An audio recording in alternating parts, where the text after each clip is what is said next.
जय श्री राम। जय हनुमान जी। दोस्तों, मेरे YouTube चैनल पर आप लोगों का हार्दिक स्वागत है।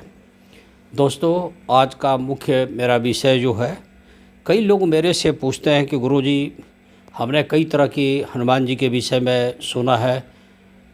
दक्षिणावर्ती, दक्षिण की तरफ जिनका मुँह हो।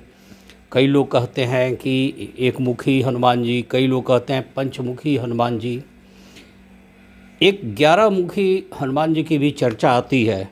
तो 11 मुखी हनुमान जी की पूजा से क्या लाभ मिलते हैं और इसकी पूजा किसको करना चाहिए, किसको नहीं करना चाहिए और कब करना चाहिए, इस संबंध में सबसे पहले दोस्तों मैं आपको बताना चाहूँगा कि बहुत पहले कोई एक बहुत भयानक राक्षस हुआ करता था जिसका नाम था कलाकर नामक राक्षस।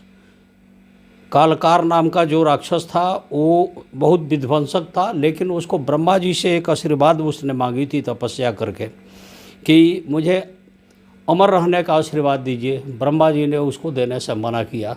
तब उसने बोला कि ठीक है, मेरा अंत मुझे वही आदमी मार सकता है जिसकी जन्मतिथि मेरे जन्मदिन के दिन हो और उसका 11 मुख हो। यथास्तु बोल के ब्रह्मा जी चले गए थे। अब उसके बाद कन्फर्म हो गया था कि उसकी कभी मृत्यु होगी नहीं। इस तरह का कोई पैदा तो होता नहीं है, ना राक्षस में, ना मनुष्य में, ना देवता में। तब हनुमान जी ने अपना एक रूप बनाया था और उस रूप के द्वारा 11 मुखी हनुमान जी के जो रूप है, विराट रूप है, उसमें सारे रूप समाये हुए हैं। पूर्वमुखी है, पश्चिममुखी भी है, उत्तरमुखी भी है, दक्षिणामुखी भी है, ऊर्ध्वमुखी भी है, और आप जानते भी हैं पंचमुखी है। एकादश हनुमान जी हैं, वीर हनुमान जी हैं, दास हनुमान जी हैं। इस तरह की कई चीज़ें सामने आई है। तब क्या हुआ कि हनुमान जी ने जो रूप बनाया और उसके बाद उसका उन्होंने विध्वंस कर दिया, उसका नाश कर दिया। अब बात आती है कि उसकी पूजा कौन करे, क्यों ना करे। देखिए, 11 मुख्य हनुमान जी की पूजा बहुत कठिन होती है और बहुत लोग करते भी हैं। उनकी मूर्तियां लगभग बहुत कम जगह है, शायद 11 या 12 जगह ही पूरी हिंदुस्तान में अवेलेबल है, किसी किसी मंदिर में। इस हालात में अगर कोई जातक इनकी पूजा करना चाहे तो नेट से निकाल लेगा तस्वीर और पूजा कर ले। और इसकी पूजा अगर घर में ना की जाए तो ज़्यादा अच्छा, या घर में पूजा करते हैं तो उनकी मूर्ति घर में नहीं रखेंगे। कोई किसी तरह से अगर मूर्ति मिल जाए तो घर में सिंपल मूर्ति रखनी चाहिए हनुमान जी की। अब आप जान लें कि पूर्वमुखी जो हनुमान जी हैं वो बानर रूप में दिखते हैं। बानर का मतलब वन में रहने वाले नर। उस टाइम में जो मनुष्य हुआ करते थे, जो जंगलों में रहते थे, उसे बानर बोलते थे। और इसकी पूजा, शत्रु का नाश करना हो तो इसकी पूजा की जाती है। उसके बाद आती है पश्चिम मुखी, और एक गरुड़ रूप में है। अब आप भी जानते हैं कि गरुड़ विष्णु भगवान के वाहन है। गरुड़ का मतलब ये होता है कि पैनी दृष्टि, दूर दृष्टि। तो दूर दृष्टि की, भूत भविष्य वर्तमान की देखने की क्षमता चाहिए, या बहुत दूर तक कुछ चीज़ें देखनी हो और गरुड़ की तरफ शार्प अपना दिमाग करना हो, तो इसके लिए पश्चिममुखी हनुमान जी की पूजा लोग करते हैं। और ये शत्रु का तुरंत मर्दन करता है, खासकर काल का। गरुड़ सर्प को मार देता है, तो इस तरह से पूजा कर सकते हैं। इसके बाद आती है उत्तरमुखी, शुक्र का रूप बोलते हैं। जिसकी बहुत ज़्यादा आर्थिक स्थिति खराब है या पद प्रतिष्ठा का कोई मामला दांव पर लग गया है, तो उत्तरमुखी इस तरह का शुक्र रूप वाले हनुमान जी की पूजा करें। और वो 11 मुखी हनुमान जी के अंदर ही सारे रूप हैं। इसके बाद आती है दक्षिणामुखी हनुमान जी की बात। दक्षिणामुखी नरसिंह अवतार के रूप में है, एकदम नरसिंह भगवान की तरह है। किसी तरह का डर, भय, बुरी शक्ति का अगर आपके ऊपर प्रभाव है, आपके परिवार का है, तो आप इस रूप का स्मरण करें और 11 मुखी हनुमान जी की पूजन करें और इस रूप को निहारें, तो आपका बहुत लाभ मिलेगा। इसके बाद है उदर्व मुख वाले हनुमान जी की पूजा। एक घोड़े के रूप में है। देखिए, आप भी जानते हैं घोड़े की तस्वीर लोग लगाते हैं, जागृति बढ़ती है। बहुत ज़्यादा आदमी कहीं सो गया है या जागृति नहीं है, एक्टिवनेस नहीं है, तो आदमी इस तरह से इसकी पूजा कर ले और इससे संकटों से मुक्ति मिलती है, जागृति बढ़ती है। इसी रूप में हयग्रीव दैत्य का संहार किया था हनुमान जी ने, इसलिए इसका नाम ही उदर्वमुख हनुमान जी बोलते हैं। तो 11 मुखी हनुमान जी के अंदर सारे इस तरह के कई मुख वाले हनुमान जी समाहित है उसी रूप में। इसके बाद पंचमुखी हनुमान जी के विषय में जग जाहिर है, बहुतों को भी पता है कि इसकी पूजा इसलिए भगवान हनुमान जी की जाती है कि उन्होंने एक बार में दिया बुझा दी थी और उन्होंने एक राक्षस का वध करके हनुमान जी ने प्रभु श्री राम और लक्ष्मण जी को जो अपहरण करके ले गया था, बेहोशी की मुद्रा में थे, रामायण की लड़ाई के बीच में, तो उठा के लाए थे, बचा के लाए थे। तो पंचमुखी हनुमान जी की पूजा की जाती है। शत्रु के संहार के लिए पंचमुखी हनुमान जी का सबसे ज़्यादा पूजन किया जाता है। एकादश वाले हनुमान जी हैं जिनका हम लोग बोलते हैं एकादश हनुमान जी।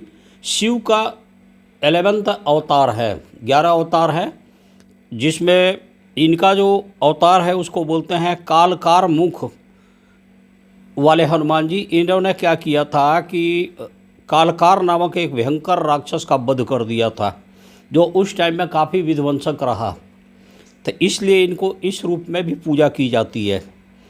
एक आती है वीर हनुमान जी का। वीर हनुमान जी का आपको पता ही है कि वो वीर हैं, बली हैं, साहसी हैं, अतुलित बलधामा है, इस रूप में उनकी पूजा की जाती है। अब बात आती है दास हनुमान जी की। दास हनुमान जी अनंत भक्ति चाहिए, एकदम गुलाम की तरह आप सेवा कीजिए। उन्होंने प्रभु श्री राम की जो सेवा की है, इससे क्या होता है कि धर्म कर्म संबंधों का अच्छा आपको ज्ञान मिलेगा और भक्ति भाव बहुत ज़्यादा जगती है। इस रूप से पूजा करने से ये चीज़ आपको प्रभाव पड़ेगा। एक है सूर्यमुखी हनुमान जी की पूजा। देखिए, सूर्यमुखी हनुमान जी की पूजा आपको भी पता है कि हनुमान जी के गुरु सूर्य भगवान हैं और उड़ते उड़ते हनुमान जी ने सूर्य भगवान भी आकाश में भ्रमण करते रहे और उनसे उन्होंने ज्ञान प्राप्त की। तो इस तरह की जो रूप है, इससे आपको ज्ञान बढ़ेगा। जितना इसकी लोग पूजा करते हैं उनसे ज्ञान विवेक ये सब बढ़ता है। एक आती है, कई लोग बोलते हैं उसको दास हनुमान जी। दास हनुमान जी तो सेवक ही हैं, भक्त हनुमान जी बोलते हैं। भक्त हनुमान जी प्रभु श्री राम के अनंत भक्त, अपने क्या बोलते हैं मालिक के प्रति वफादार, बहुत ज़्यादा स्वामी भक्त, इस तरह की भक्ति भावना जगती है। तो 11 मुखी हनुमान जी में सारे गुण समाहित हैं। यदि कोई इसमें से एक भी या सारे गुण आपको चाहिए या कुछ इससे लाभ लेने की बात हो, तो 11 मुखी हनुमान जी की आप पूजा कर सकते हैं। पूजा घर में तो कर सकते हैं, लेकिन मूर्ति घर में ना रखें तो ज़्यादा अच्छा। और बाई चांस की बात है कि पूरी इंडिया में, जहाँ तक मेरी जानकारी है, हो सकता है मेरी तुच्छ जानकारी हो, कम जानकारी हो, 11 या 12 जगह ही है, इससे अधिक जगह मूर्ति नहीं है इनकी किसी मंदिरों में। लेकिन उनका विकराल ये रूप जो है हनुमान जी की, आपने देखा होगा और हमने कई वीडियो आपके पास डाले। अब देखिए इसमें क्या है कि जिस आदमी के लगन में ही पापी ग्रह बैठा हो, उन्हें भी 11 मुखी हनुमान जी की पूजा करने से लाभ मिलता है।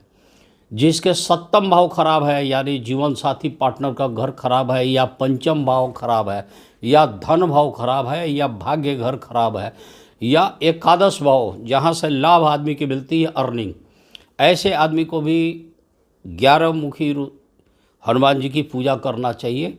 कई भक्त इसके इन संबंधों को लेके 11 मुखी रुद्राक्ष का भी धारण करते हैं, लेकिन इसकी कोई अध्यात्म और साइंटिफिक प्रमाण नहीं है कि कितना सत्य है कितना गलत है। लेकिन ये है कि लोग आस्था पर जुड़ी हुई है, भक्ति पे जुड़ी हुई है, इसकी आप पूजा करें। जितना आप पूजा करेंगे हनुमान जी की, उतना ही लाभ मिलेगा।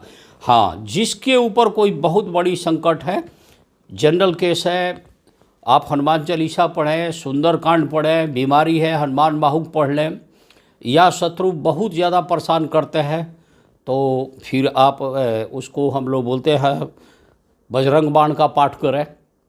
और कई लोग शत्रु के संहार के लिए पंचमुखी हनुमान जी की भी पूजा करते हैं। ग्रुप में अगर प्रॉब्लम है, मास प्रॉब्लम्स है, यानी मास शत्रुता है, यानी पूरी ग्रुप ही आपके पीछे पड़ा है, आपके नौकरी में, व्यवसाय में, या कहीं भी किसी समाज में बहुत बड़ा उपद्रव और इस तरह की प्रॉब्लम्स है, जान को खतरा है, तो 11 मुखी हनुमान जी का आह्वान कीजिए, आपकी हनुमान जी रक्षा करेंगे, प्रभु श्री राम आपका कल्याण करेंगे। इन्हीं शब्दों के साथ मैं अपने बाड़ी पे विराम करता हूँ और मैं आपसे पुनः प्रार्थना करता हूँ कि जिस तरह से आप लोगों ने मेरी वीडियो को सहारा है, उसके लिए मैं बहुत बहुत धन्यवाद करता हूँ। और हमारी वीडियो को आप लाइक करें, सब्सक्राइब करें, ज़्यादा से ज़्यादा हो। देखिए, मैं एस्ट्रोलॉजर के साथ साथ हनुमान जी से मेरी अटूट आस्था रहती है। जहाँ मेरी गाड़ी फंसी किसी भी केस में, मैं हनुमान जी को याद करता हूँ। हनुमान जी हमारी नैया पार लगाते हैं और आपकी भी पार लगाएंगे। आप अटूट विश्वास रखिए, पूरी विश्वास दीजिए, पूरी शक्ति के साथ, पूरी तन मन धन से जुड़ जाइए। सुबह से शाम तक आपका ध्यान हनुमान जी पे हो, एकाग्रता भी बढ़ेगी, सब तरह के सुख आपको मिलेंगे। इसलिए प्रेम से बोलिए जय श्री राम, जय हनुमान जी।